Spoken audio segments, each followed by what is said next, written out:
The walls shook as I heard a loud bang from the wind, and then complete silence. I froze in shock.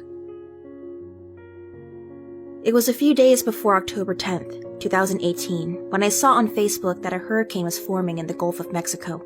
We spent the next few days tracking the storm, and while we planned to evacuate, we realized that we didn't have enough money or anywhere to go, so we were forced to stay and wait it out. I wasn't expecting the hurricane to get too bad, so I calmly prepped for what was to come by filling up our gas tanks and buying non-perishable foods, water, candles, and flashlights. We also spent time preparing our home. I cleaned everything, washed all the clothes in the front and backyard so our stuff would not be flying off anywhere. We woke up around 4 a.m. and realized the news had just upgraded it to a Category 4 storm.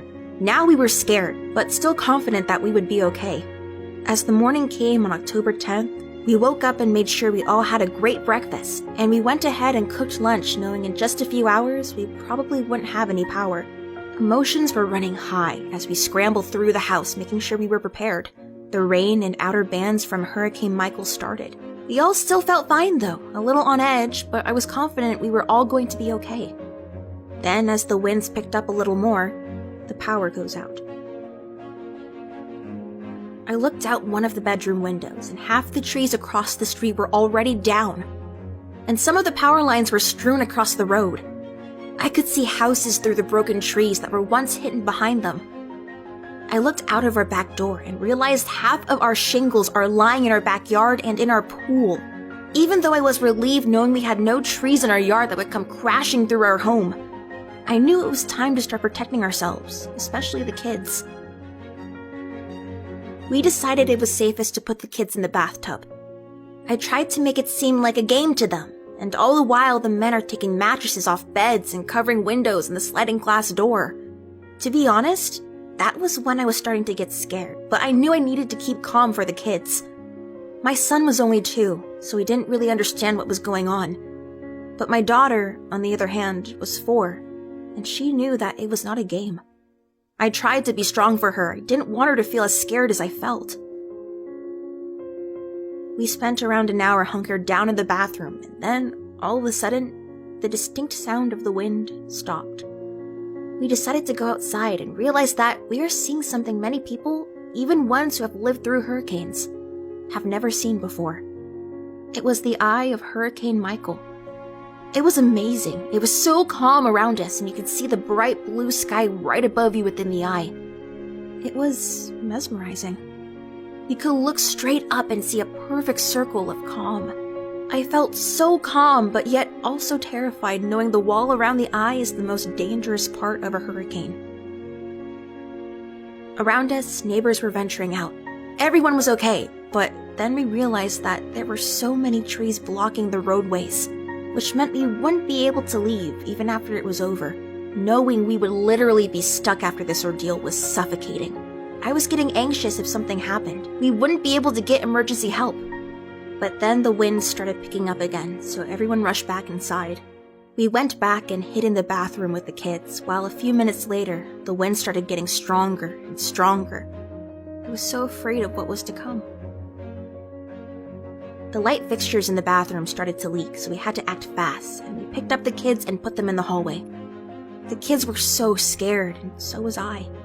I walked into the living room, and just as I did so, the roof collapsed over my stepmom, who was sitting on the couch.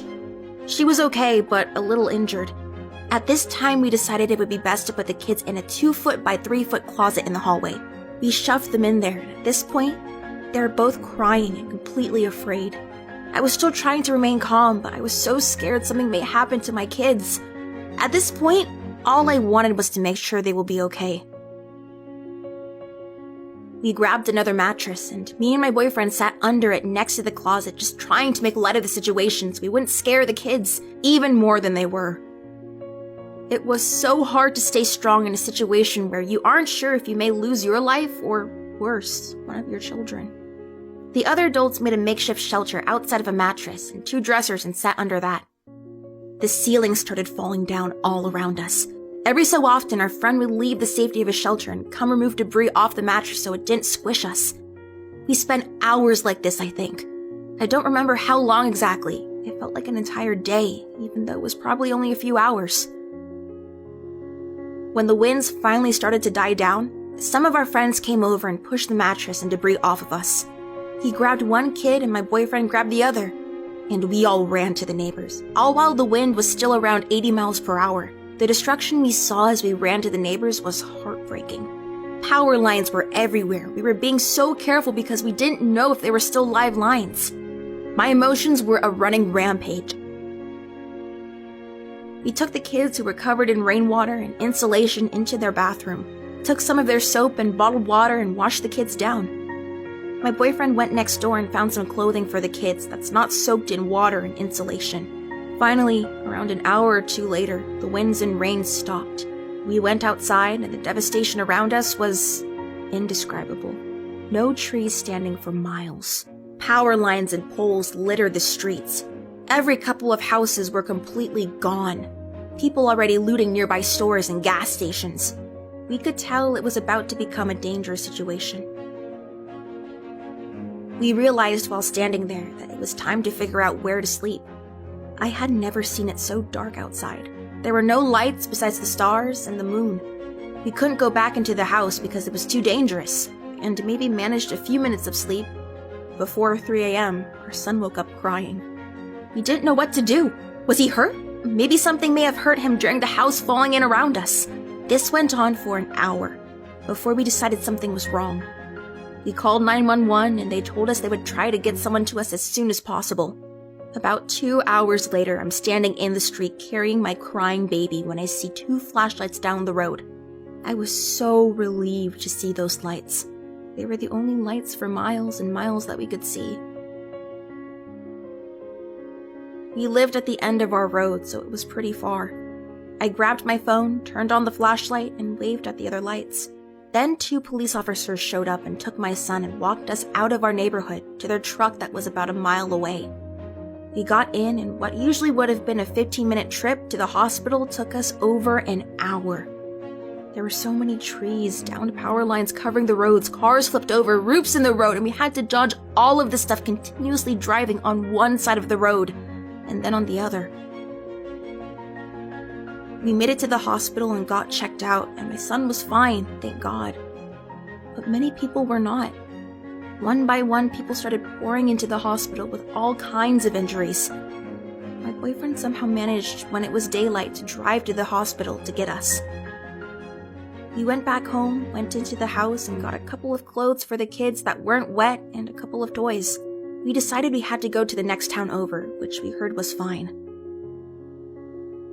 Driving there, what would normally have been a 2-hour drive ended up taking us over 6 hours. The traffic was awful with people fleeing the county. There were mothers with their children standing on the sides of roads with just a single bag holding everything they owned. They didn't know where to go. They were just standing there waiting for someone, anyone, to tell them what to do and where to go. The look on their faces will never leave me. They had the look of utter defeat. As we were making it out of our little town, we quickly realized it wasn't just these small areas that were battered. It was the entire county. We spent the next 2 weeks living in a hotel and then another 3 weeks at a friend's house. We were struggling to find somewhere to live because all the rentals had been destroyed. I woke up every night for about 2 months suffering from bad dreams, unable to breathe. My daughter still suffers from what happened, and when it rains, she wants to sit in the car, scared that the roof will cave in on us again. It makes me sad and angry at myself that I didn't find a way out before the hurricane. I really didn't want my children to experience anything like that. It's been a year since we moved into a new apartment. However, there are still tons of damage left behind from the hurricane. Home rentals are outrageously priced because of supply and demand. There are people still living in tents in the backyards of their destroyed homes. Many businesses are still not open and will never reopen. But we are happy we have one another and that we are all safe. I may have lost my home and all of our things, but knowing what we went through and knowing that we made it out safe makes me feel so thankful for everything that wasn't destroyed. My kids, my mom, my boyfriend. We are rebuilding our lives from nothing, but we have one another, and that makes us so thankful.